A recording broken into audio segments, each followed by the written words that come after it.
Hello and welcome to the Elemental Entrepreneurship Podcast. The elements are a metaphor, a simple organizational system to help us understand business and ourselves as business owners. And they are the components of nature, the roots of magic, and the building blocks of life. We all have some aspects of life and business where we thrive and others that are more challenging. By looking at these things elementally, we remove shame and judgment and can discern which elements would help us bring ourselves into balance. Earth, root chakra, Capricorn, Taurus, Virgo. Earth rules the parts of business that keep us safe and secure as we do our soul work. Sustainability, finances, contracts, systems, our core values, and clarity about exactly what our medicine is and how we fit into the ecosystem are governed by Earth element. Air, heart and third eye chakra, Gemini, Libra, Aquarius. Air rules our big vision, our ultimate picture of success. It's where we connect our medicine to a mission and decide what kind of impact we want to create during our time on this planet. Water, sacral chakra, Cancer, Scorpio, Pisces. This is the realm of our emotions, and business is emotional. How we feel about people, ourselves, visibility, uncertainty, how we handle stress and disappointment, all of this and more affects how you navigate your business.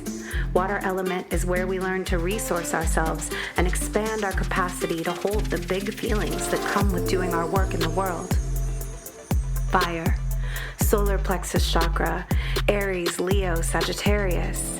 Fire is where we take our gifts, our uniqueness, and our creations, and we blaze them out into the world. All things selling, marketing, and the day-to-day actions of running our business are ruled by fire. Too much fire and we burn out. Not enough and our business never makes it off the ground.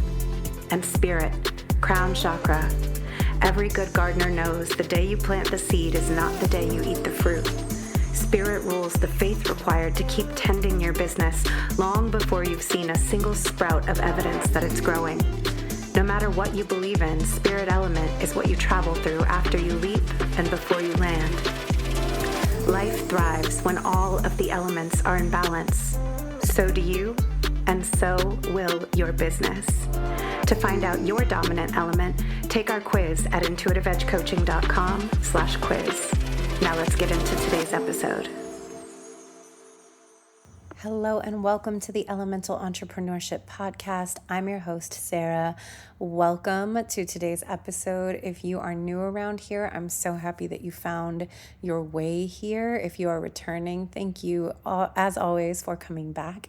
It always means so much to me. I know there's so many things that you could be listening to, so it means a lot to me that you return to this show. If you haven't yet liked or subscribed, that would really help. You can leave a 5-star review. You can engage with the Q&A on Spotify, and you can share this podcast with your friends. And those things all really help this show to grow. I'm really excited to share this episode with you because this conversation was really powerful and really important. Today, I'm bringing you a conversation with Brandon Evans, and you're going to hear Brandon's story. But the summary version is that Brandon was running big, successful tech companies in New York, and he realized that he was not on his soul path.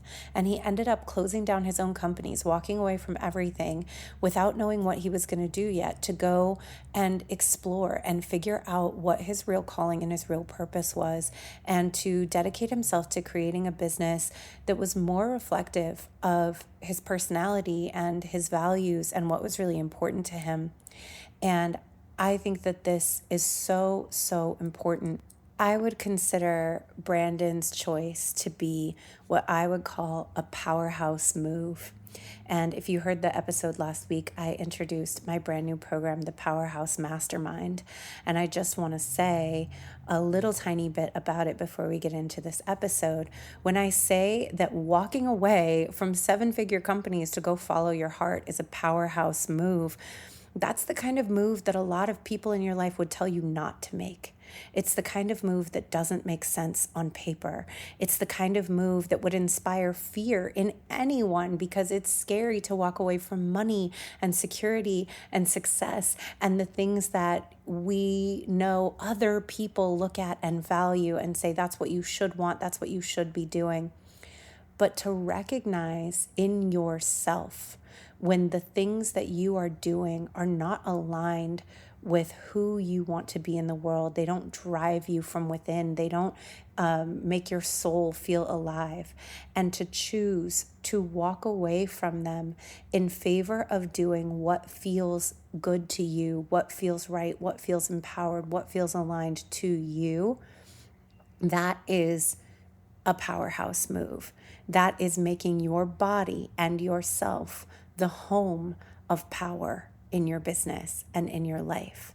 And that's what we're going to be exploring in the Powerhouse Mastermind. We're going to be looking at ways that we give our power away. We give our power away to authority. We give our power away to money. We give our power away to followers. We give our power away to what other people think of us, and returning that power to ourselves, to our inner knowing, and experimenting and exploring with what our life and our business looks like when the ultimate power, the ultimate authority in what we're going to do comes from within us and not from what we think everyone else wants us to do or thinks we should do. Those are powerhouse moves. If this feels interesting to you, I would love for you to apply for this very first beta round of the Powerhouse Mastermind. We're not starting until June, but the application is open now, and it's at intuitiveedgecoaching.com/powerhouse. I'm going to leave a link for that in the show notes. If you feel inspired by this, but also scared, and the idea of walking away from certain things that are going well for you or changing your life in big ways in order to follow the things that really truly light you up and make you happy, or to figure out what those things are, then Powerhouse is the place to be, because you will be so supported in the process of doing that.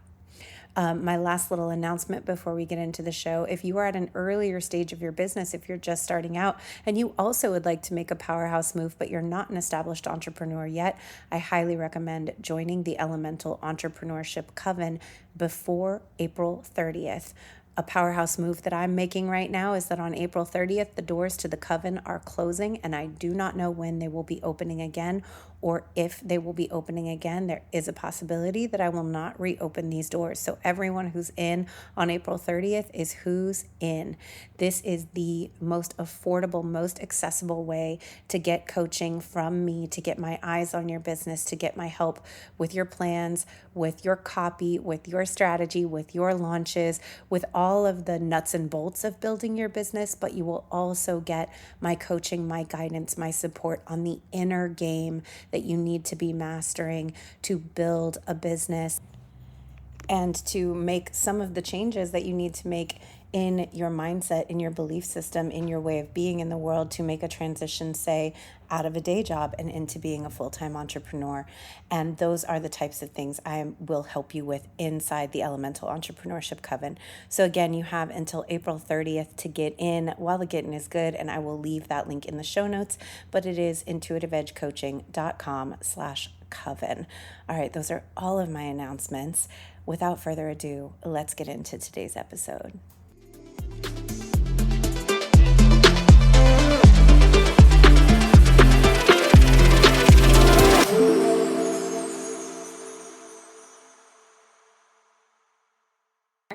Today on the show, we are in for a treat.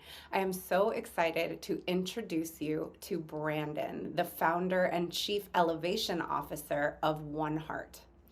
Before One Heart, Brandon's path of building large tech companies in New York led him to financial success, but lacked greater meaning, fulfillment, and joy. When his article, Lost on Purpose, unexpectedly went viral, Brandon was called to serve all those with similar stories, reaching out for support. Brandon founded One Heart to create new paths for leaders seeking more fulfillment and purpose-driven lives. By elevating the consciousness of powerful leaders, their contributions create greater positive impact, harmony, and balance in the world, which you know we talk about all the time on this show. We need the heart-centered people doing their heart-centered work. That's what we're here to be doing. In its 6th year, One Heart's 8-week Living Beyond program, which includes a 1-week retreat with ayahuasca in Costa Rica, has served nearly 1,000 leaders. One Heart is known for its deeply integrated and holistic offering and inspiring community. One Heart combines top facilitators across modern and ancient modalities to support physical, emotional, and spiritual well-being via a highly curated, best-in-class program. Brandon lives in Costa Rica with his wife Jeanette and their recently born daughter Spirit. Congratulations. Thank you. Individually and together, they lead retreats and create experiences that support others in creating lives fully aligned with their soul's calling. I'm so excited to talk with you today. Brandon, thank you for being here. Thank you for having me. Excited to do this as well. Thank you for the work you do. Oh, it is a great honor and a great joy. And then I think I did something wrong. Okay, there we go. There we go. Now we're good. So, I read your bio, but I would love to dive in. I want to hear this story. So, you're in New York building tech companies, which is very opposite to the life you're living now. So, talk to me a little bit about where you were and what was going on and when you started looking around and being like, "Oh, this isn't for me." Yeah, absolutely. I can start kind of with that moment and work my way through. I had, or I guess a little before that moment, I had built one company. We sold the company to a large conglomerate, and before really any transition, I spun off a company right before the sale. And raised a bunch of money for that company, and built that very quickly in a couple of years to about 100 employees, and had raised about 15 million at that point. And my investors started coming to me wanting to raise more money. The company was doing well, it was growing fast, and there was just continual knock on the door. What's next? How are we building this, even bigger? And it was really at that moment my heart kind of sank, and I realized I didn't have much more of this left in me. And the thought of raising another huge sum of cash and dedicating many more years of my life to this.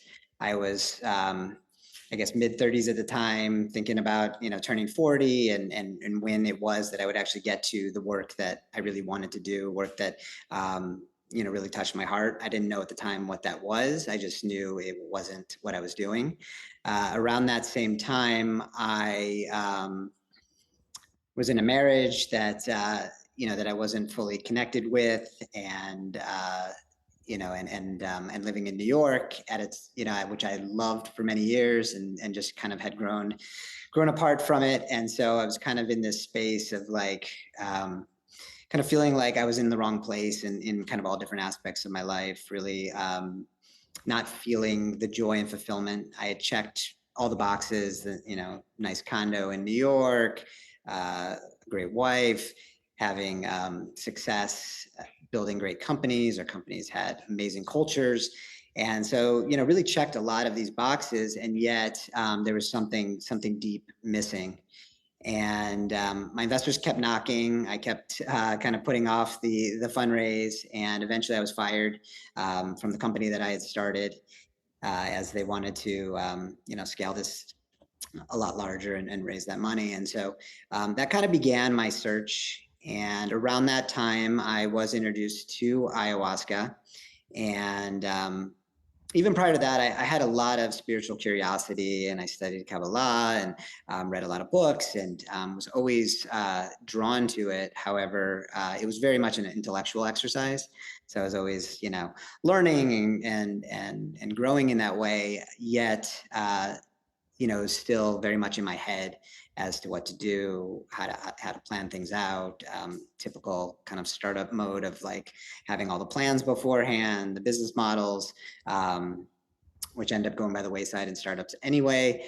But really very much kind of in that space. And with ayahuasca, for the first time, I really connected much more deeply to my heart and my intuition, and started really feeling into what it is that I wanted. And that led me on a path, really for a couple of years of just exploration, of travel, of more plant medicine, of a lot of other modalities and programs, and just really growing and learning about myself. And through that experience, I shifted many aspects of who I was and my life, and was feeling in a really good place. However, I felt like most of those around me didn't really understand who this new Brandon was. I mean, people saw me as, this guy that walked and talked fast in New York and was constantly building things and pushing, and that really wasn't who I was, at least not who I wanted to be. And I decided and began writing this article called Lost on Purpose, really first and foremost to kind of explain to myself and to others around me who it is that I was and the journey that I've been on. And I was very hesitant to post it. I'd never written anything personal before. I'd done a bunch of business writing, and just ended up posting it on Medium on my 40th birthday. And it was the first article I'd written. I had no following at the time, and it very quickly went viral and had like tens of thousands of readers, and had a lot of people writing me in the comments or messaging me saying, this is my story, this is my story. And what they generally meant by that was a lot of high performers, a lot of people who had followed the programming that they felt was the formula for success, whether that be given by society, by their parents, by their friends, and really didn't know where to turn. And so that just kind of clicked a light bulb in me, like, how can we serve these people? And that's really where One Heart was birthed. At the time, I certainly didn't know much about this world. I had a strong calling and passion and desire to figure it out and to create something that would really allow, especially leaders, knowing the impact that a leader can have, whether it's in how they treat their employees or what they're creating in the world, or just the practices that they put forth. How can we help them to create that world, help themselves first and foremost, and bring that forth into the world? And so that's really was kind of the beginning of One Heart. I love this so much, and I have a ton of questions. So I want to first, if you know it, astrologically, do you know your sun, moon, and rising? Yes. Well, I'm Leo sun, rising is Cancer, and my moon, I'm blanking on it right now. But I know I believe it's another fire sign. But interesting. I love this. And then also, I love to ask, do you know your human design? Is that a system you've checked into? Yeah, I'm a generator. Okay, love it. Sacral? I don't know that. Okay. There's like the sacral kind where your gut, yes, no is your thing. And then there's the emotional kind where you have to wait until you've like ridden out your emotional wave. I would say probably the gut. Yeah. Got one? Yeah. So I ask these questions because first of all, I think like my audience loves to know these things about people, and they're like, oh, what a Leo way to do things. But also I think the human design is so interesting, because I do feel that human design gives us such insight into how we make decisions and how we start to understand ourselves. And I want to dig in a little bit. You used the perfect phrase, which is I checked all the boxes. And before we started rolling, we were talking a little bit about how both of us work with a lot of clients who are in this similar position of, my life is good. Like, there's nothing wrong. I did everything I was supposed to do. I have the degree. I have a good place to live. I'm in the marriage. I have the kids. I drive the minivan. Like, I do all the things that I was promised would bring me fulfillment. And I think another thing that's important in that journey is that for a long part of it, we're just so busy doing those things, like checking those boxes, that any dissatisfaction we might feel can be chalked up to, well, I'm working really hard and I'm not where I want to be yet, so that must be the dissatisfaction I'm experiencing. And so when you hit that point where you're like, all right, I've done all the things I'm supposed to do. Now is supposed to be the time that I look around on my life and I like master of all I survey, and I just feel this deep and profound satisfaction, and I'm like, see, I've done it. And what we find instead is like, oh, I built a life, but I don't think this is my life. Mm-hmm. And that can be so disorienting and so painful, and for many people so confusing, that people can stay there for years because they don't exactly recognize what it is. And I Mhm. think that is what leads people, like, instead of to let me leave the country, broaden my perspectives, try sitting with plant medicine. And I'm not saying there's a right way or a wrong way, but it tends to lead people into a therapist's office and an antidepressant because they're Mhm. like, well, there's nothing wrong with me, but I feel bad. So something must be wrong with me, as opposed to, oh, like my emotions are alerting me to the fact that something in my life is off balance and I need to attend to that. And so Mhm. I guess I'm curious for you, and I was going to ask this already. I'm glad you already shared. You were already kind of a spiritual seeker as a personality. Mhm. What, like, when you started having that realization, were you scared? Were you sad? Like, what did you go through to allow yourself to even admit, I've invested all these years in this and I don't think I want it? Mhm. Yeah, I mean, I think, I think it gets to a point where there was no, I felt like there was no other place to turn. There certainly was a period where it was, I loved my company. I mean, as far as like the people there, I mean, I just built an amazing culture. I didn't want to let anyone down. So there was a lot of like fear of like leaving that for sure. And then even earlier in my career, I mean, it was always, there was no break between anything I did. I mean, even with like, we sold a company and I literally was already, starting the other company. So I'd never taken any of these breaks. It was always like, oh, seeing people travel, or I should be doing that, or like take a few moments to figure it out. And there was just always something within me that was like, no, if I like, take this week off or months off or a year off, like my whole career or my, is going to go to the wayside. So yeah, there certainly was I guess a fear element in that. Obviously leaving behind, what the place you live, your partner, ultimately ended up a lot of friends. Um, it's not easy, and I feel like it got to the point where it eventually became easier to make that decision versus to continue on with something that I knew could not bring me the type of fulfillment that I was looking for.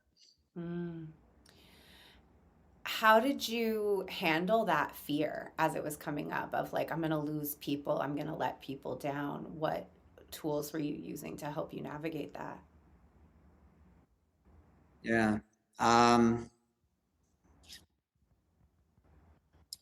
At that time, I had started coaching. I was working with a coach that was really supportive and understanding, and had both like kind of the business path and was spiritually connected. So that helped. I was also, as I mentioned, I was sitting Kabbalah and had a teacher there. And so, it was really leaning into some of the curiosities there. And then when ayahuasca arose in my life, I feel like that gave me a bit of the turning point because I started to be able to see different perspectives, started to feel really connected to something greater than myself, started to feel, and I guess trust more in the universe and a greater power, and just really feel that connection deeply. And just started, I guess, to have more of a knowing that I had to follow, what I was feeling, and not just, keep doing. Yeah, I love this. Shout out to the coaches and the mentors and the teachers, man. I'm always on here telling everybody, if you're listening and you don't have a coach, you don't have a mentor, that like I've had some people be like, well, what do coaches do? Why do I need one? And I'm like, you can't read the label from inside the bottle. You think that everything in your mind is pretty normal. And sometimes just having a conversation about your feelings with someone outside who has the skills to be like, that thing you just said right there, let's talk about that. Let's pull that apart. What does that mean to you? Like, it's so critical and valuable to have that outside eye on the inner workings of our minds and hearts. Yeah, you're very much in the echo chamber. I mean, I was in New York and my friends were, a lot of like startup guys, and, you're in this hustle and bustle, and you don't really have, you know, I didn't really have those conversations. I didn't really know where to go. So you really need, some contact with another perspective.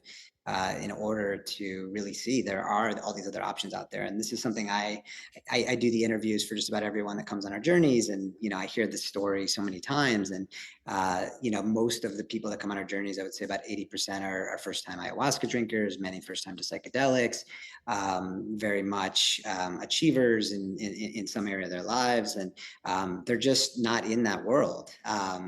Even, they could be living in LA and they still have, or places where it's prevalent, and they're still often, not fully tapped into people who maybe think a little bit differently, who have had success, however we define that, in different ways. It's just very much programmed to us, like, we got to achieve in school, we got to get to a good college, we got to get the right job, in building businesses, we got to raise money from the right people, and we got to keep raising money and keep raising money. And there's just this hamster wheel that's never ending. And if you're in that, it's very, very difficult to see your way out of it, unless you do something that really pulls you outside and allows you to see other perspectives. Yeah. And there are a lot of things that can pull us outside and broaden our perspective. One of them is travel, right? Just getting out of the United States. When I was younger, I traveled a lot more. I had a different career and a different life where I toured as a dance teacher, and I was all over the world teaching dance, and it was very good to me, and it afforded me travel I never would have been able to afford in my 20s if I didn't have this opportunity. But in all these countries I would go to, the funniest thing to me, well, not really funny, it's kind of sad, but everywhere I went, people was like, so America, why do you guys work so hard? And I was like, okay, how much time do you have? I can tell you, but it's gonna we gotta really break some stuff down. And Yeah. just being in other countries and being like, oh, what's normal here? Our normal is not the only reality that exists, right? So travel's Yeah. really valuable for that. And then, talking to people who are outside your immediate social circle and your family, hugely valuable. And then, as we've been talking about, plant medicine can be hugely valuable. And so, was ayahuasca your first psychedelic experience? It actually was. Yeah. Okay. And so, do you have a like a synthesized version of that first plant medicine experience, the takeaway that was the biggest shift for you? Yeah, I mean, I very much did it in a way that I wouldn't recommend now, which was I heard about it from someone I trusted, and as soon as I heard about it, I'm like 2 weeks later, I was in a yoga studio in Brooklyn and sitting in my first ceremony. Thankfully, the shaman there was highly trained Peruvian shaman, and it was a well-held ceremony. And, after ceremony, went home and was in an Uber that got pulled over and back into my life. And, it just wasn't really able to integrate it in the way that I know is super valuable now. Also, obviously, from having doing this work, just really understand the value of getting away, doing multiple ceremonies, having a comprehensive program that really supports. And that ceremony was obviously enough to get me here. What I really experienced in that ceremony, and it sounds a little cliche, but was this overwhelming sense of oneness and connection to something greater. And I would say I always believed in a greater power for sure, and felt that. However, never experienced it viscerally to a point where it was just complete knowing. And that alone had and it was enough to really shift some thinking, to know that this was something I wanted to explore at a deeper level, to know that there was something beyond these material achievements that was really important. And so that really opened that up for me. Mm, how beautiful. What a gift. Yeah. I also, I guess, want to touch on, because I don't think that this can be overlooked.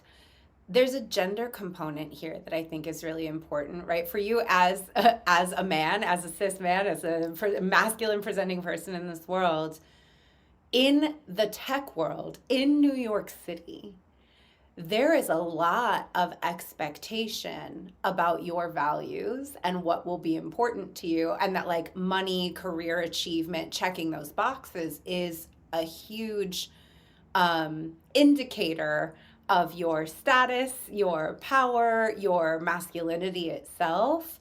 And Mhm. so, as you were saying, right, like your community of people, they're like, what is going on with all this spiritual stuff and like, what do you mean you're leaving your business? Did did you grapple with trying to explain to men in your life specifically, like these realizations you were having that all of these external markers of success weren't the most important thing to you anymore? Um, I think at the time I was just so aware that it was different worlds that I didn't attempt to do that too much with my existing, I would say friend set and work set of people that I was around. So it wasn't a lot of like, I didn't feel the need to necessarily um, well, I guess I had a desire to communicate who I was for myself. That's where the article came from, and to kind of really reset that. However, it wasn't about like kind of convincing others around me. For me, it was like, okay, what do I want to attract, and how do I kind of start to really tap into, this knowing that's coming through pretty strongly.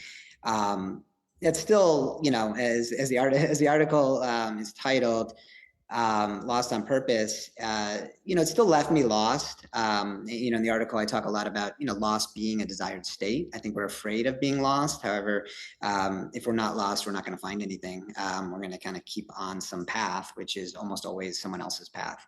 And so the ability to be lost and to start to get comfortable in that and know that, okay, there is this world functioning in all these ways. And,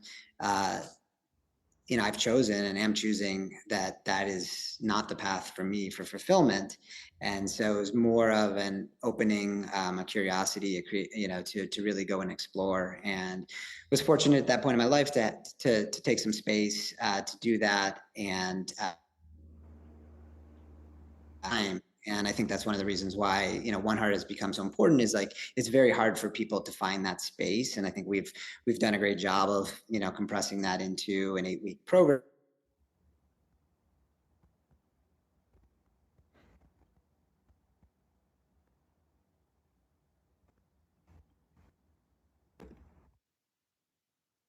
We froze there for a second, y'all. So if Brandon cut off mid sentence, it's because we froze, but we're back. And so we were talking about the reactions of your community and the people around you.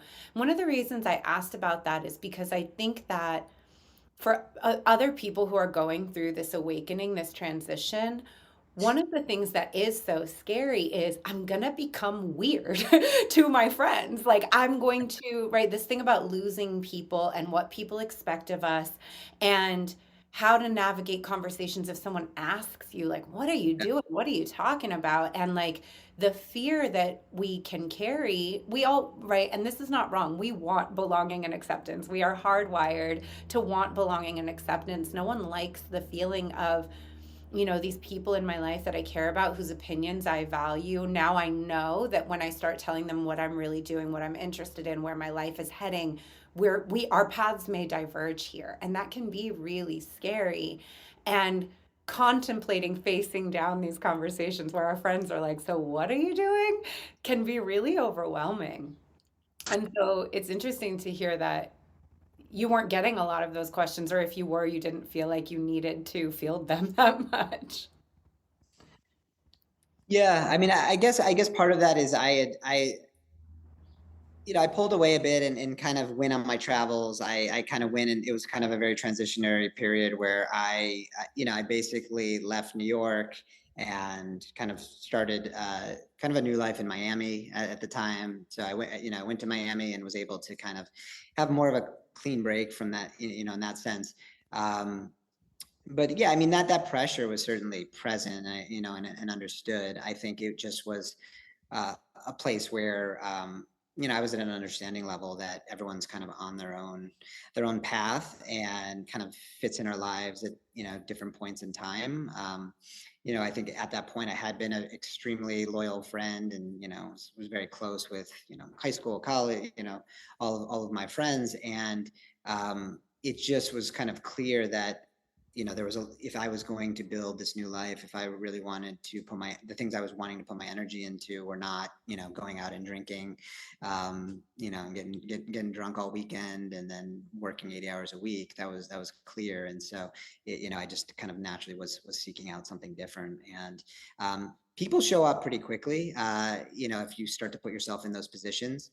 I think we really accelerate that with One Heart, and just the family that people meet on these journeys.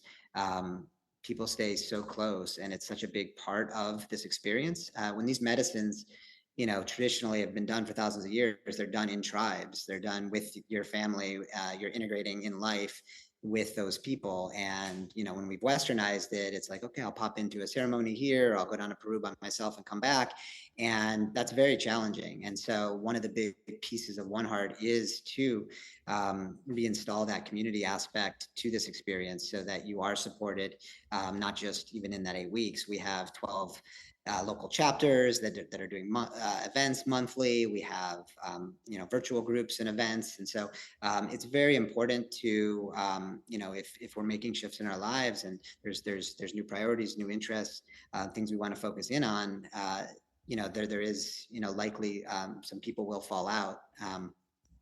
I just experienced this on our last journey. There was a guy in New York, and kind of similar thing. He just has all these buddies, and they're already starting to give, even before the journey, they're starting to give him shit about he doesn't drink as much and he doesn't do this, and and they're kind of on him on that stuff, and he's kind of already realized that is not what he wants to be putting his energy. And so he had a lot of concerns about going back, and how does he have these conversations, how does he have these shifts.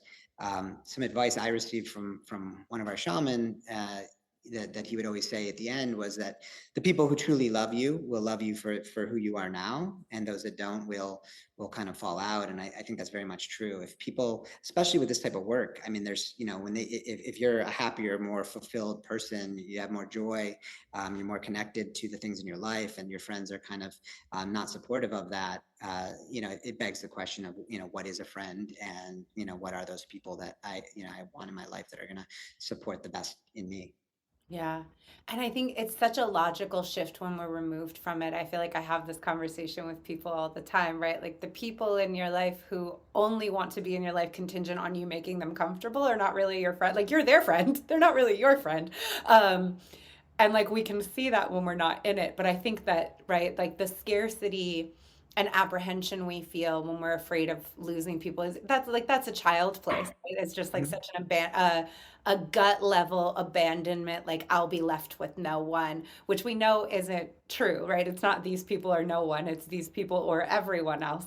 But I do think it's very normal to be like, oh my gosh, like, what if I leave this group of friends and I don't find a new group of friends, or right? It makes sense to have that fear of leaving relationships, that we will be left with nothing.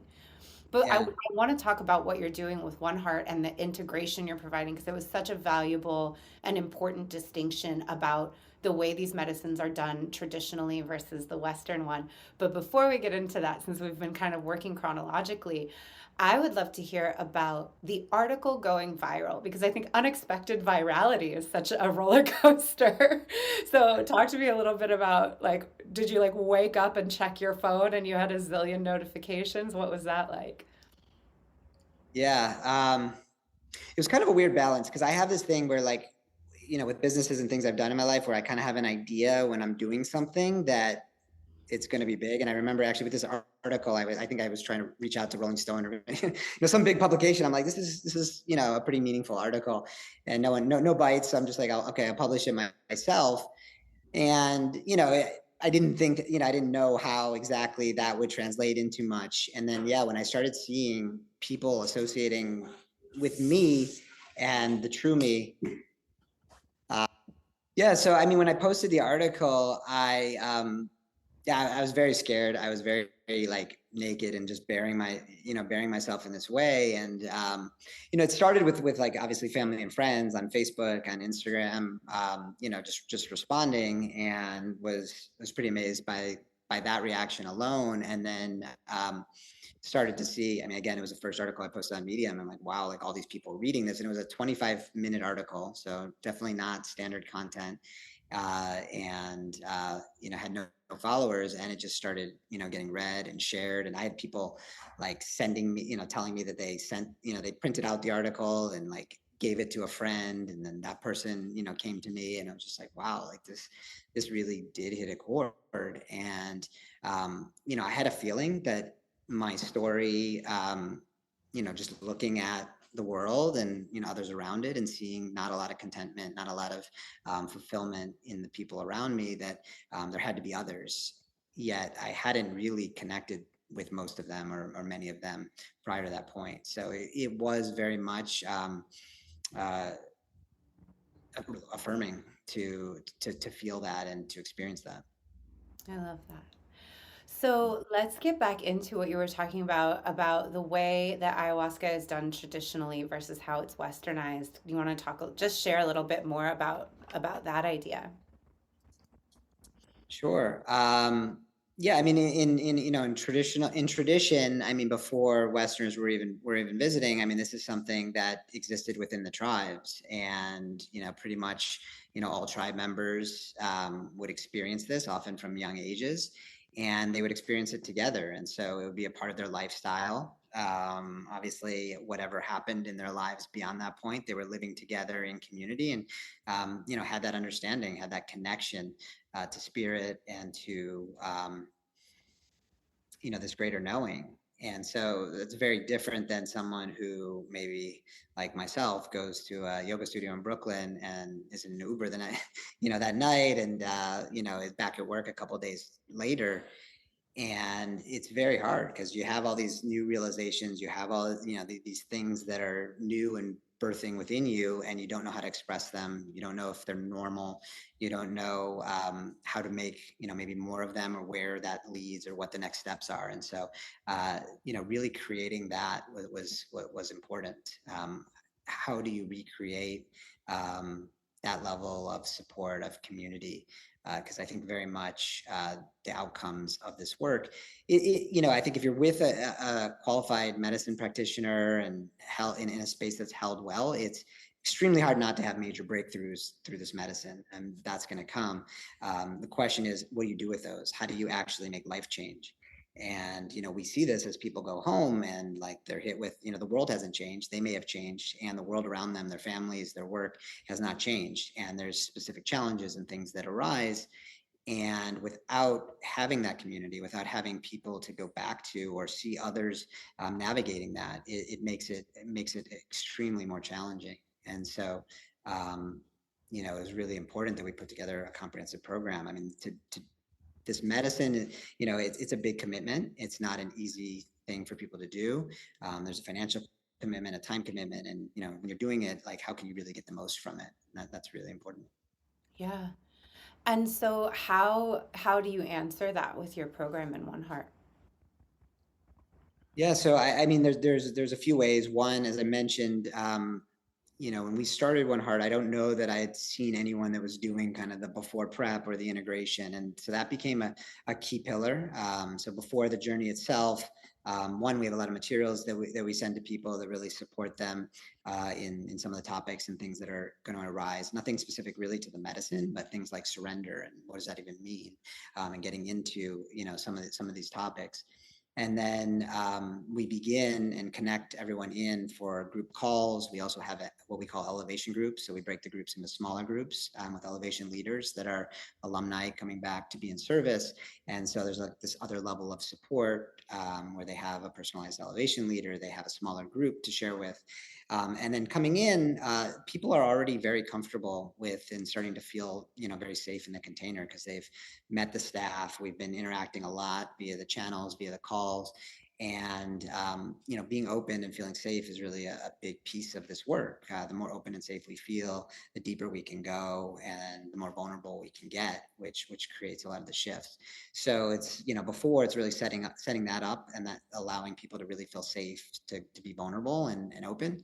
On the journey, we have an amazing team, just really heart-centered people that love doing this work. and are doing this work themselves.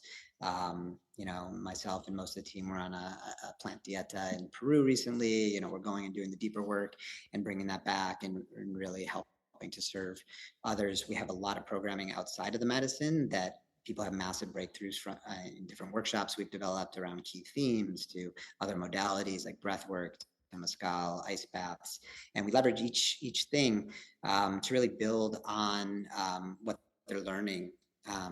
There's it's important like to get triggered, to get, have different things come up, because that's really where we learn. If everything's just kind of this perfect situation and, experience something, it's really how do you put that in action? So there's different things that come up that people are able to really experience and move through, things that maybe they've been dealing with for 10, 20 years of their life. And all of a sudden they see it. They see that trigger differently. They're able to experience it differently. And then we also have Mike, who's one of my partners in these journeys and hosts with me. I mean, he coaches world champion athletes and CEOs around mindset and flow state technology and neuroscience. And so bringing that aspect into the work supports as well. We also added a functional medicine part as well recently, that people can actually see a functional medicine doctor virtually and really get a real view on their health, because oftentimes things like hormone imbalances and inflammation and other things can really affect our mental state, gut health. And so when you're able to combine that can really multiply the effects as well.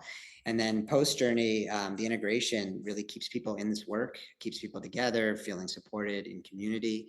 We get to see what each other are going through. People are extremely close at this point. Everyone knows each other inside and out, especially, their elevation groups, they have buddies, roommates. So people are really tight, and they have all these other examples of how people are doing this work. So if someone's having a really tough time, someone else may have just gone through that, or someone else may, be having an amazing, breakthrough that we can learn from. And so, that aspect of it is really important. And then our integration program really focuses a lot on creating kind of new operating systems. So I call myself a recovering type A, and I would say a lot of the people that come on our journeys are recovering type or are type A's. And so how do you continue to create in this world without it being the constant push, goal, never celebrating ourselves? And so we create some frameworks and ways to codify really what we've learned, what our highest self is sharing with us, so that when that that naturally fades, we have that really documented well, and we have specific processes and ways to bring that forth in our lives on an ongoing basis. This is all so beautiful.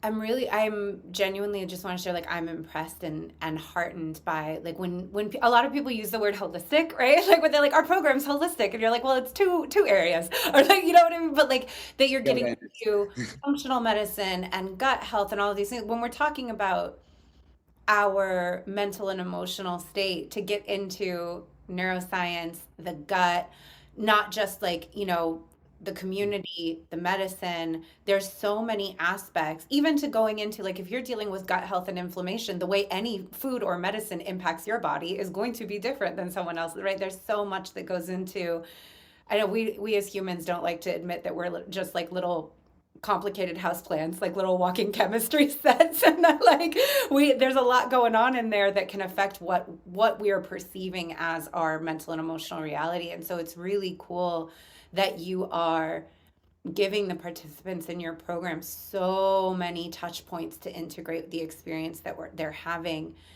Before we get into what you have coming up and where people can find you, we already highlighted something that, like, even as I'm about to say this, I feel myself getting really emotional because it's such an important piece.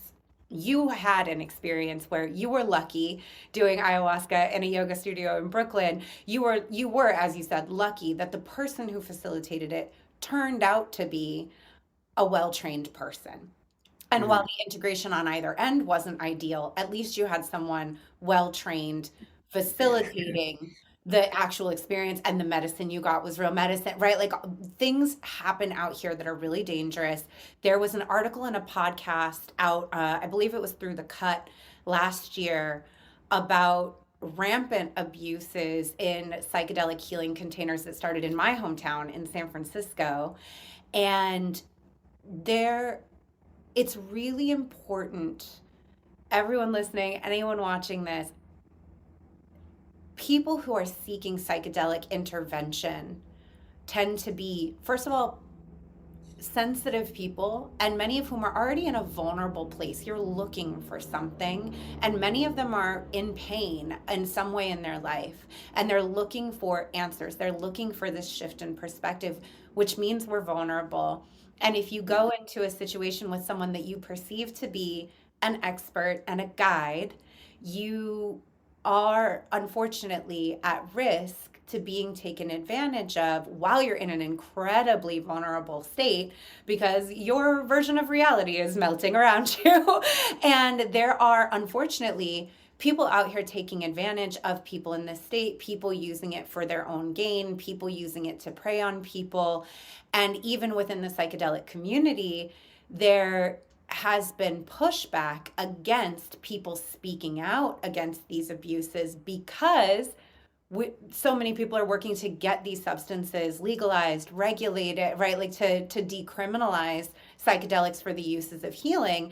And so there is, right, I just want to name that in our culture right now and in the world right now, of people who are heart-centered, good people trying to advocate for the use of these medicines in safe interventions, there are people who are also taking advantage. And then there's a difficulty of, like, if we let the reports and the allegations of abuse come out, we can set back our efforts to get these medicines regulated and more widely available.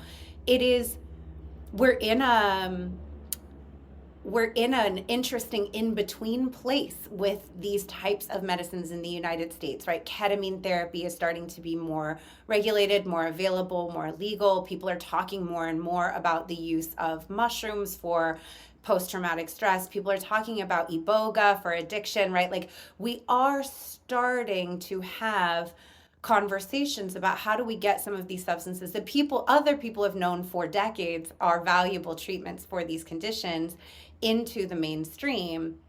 And they're still not in the mainstream in enough of a way to make them sometimes dangerous. And so I guess what I want to get into is, like, if somebody is looking for this type of experience, this type of healing, what are the things that you would tell them? Like, even if you're not coming to One Heart, here's what you look for. Here's how you vet. What would you tell people to look into? Yeah, I mean, one is to really understand the practitioners, the medicine carriers, and what their paths have been. I've seen, I've seen people serving medicine that haven't done dietas in Peru. I mean, I've done two, and I'm nowhere close to wanting to serving medicine. So, I mean, there's particular, like, training and, like, the people that are really serving this medicine. I mean, the carriers we have, I mean, they're spending months and years in Peru, in huts with no water, no running water, with themselves, receiving this medicine, receiving the other plants and the knowledge that comes with that. And so that's a huge thing, to really understand, like, what have these medicine people done to really train themselves and to be in service to others. And I think it's a huge red flag if they, if you're serving this medicine and you don't, for what, put yourself through that and want to do that in order to be a clear enough vessel, in order to be enough in the space to be able to bring this energy to others. There's a lot of questions I would have. So that's that's one of the bigger ones, I would say. The other, is integration. Like, how I've heard about places, people that didn't do integration because they wanted repeat customers, or, it's like, if you're not, I tell people, like, I hope they never, you don't necessarily need to do ayahuasca again. We don't allow people back in certain months of time. So it's like, if you're doing this medicine, it's kind of like, there's people that will maybe jump for the high. So you're, and not in a traditional drug sense, but it's like the high of the breakthroughs and the insights, and that's beautiful. But if you're not integrating those, you're just creating this long checklist of stuff that is not integrated into your life and doesn't actually shift, the quality and behaviors in your life. So integration is a huge aspect. And, at this point, it's hard for me to understand especially, people that are more westernized, if they don't have a strong perspective and solution to how people integrate this work. And then, yeah, I mean, there's, I think just really also just really getting about 80% of people that come on our retreats are referred. So, good referrals, going to something where you don't know someone that has been there is a lot more challenging. If you have, sometimes when we have people that are not referred, I'll offer to put them in touch with people who have been on our retreats. So, just really, getting that feel and getting a feel for, the people that are organizing this and running this, and why are they doing this, and what is their calling and reason for this work. That point about getting in touch with other people who have sat with the medicine carrier is so huge. And just like, yeah, like anyone that you're considering sitting with, if you ask, can I talk to other people who have sat with you before? And they don't say yes, maybe don't go. I think that's a really valid point. And I think I just want to throw in, and this is just my 2 cents. If you, I don't know if you need to hear it, but if you need to hear it out there, you can leave at any time before you've taken anything. If you get somewhere, I've heard stories of people traveling somewhere, getting there and being like, the vibe was off, the communication was unclear, I felt uncomfortable, I had red flags, but I just kept going because everyone kept reassuring me it was okay.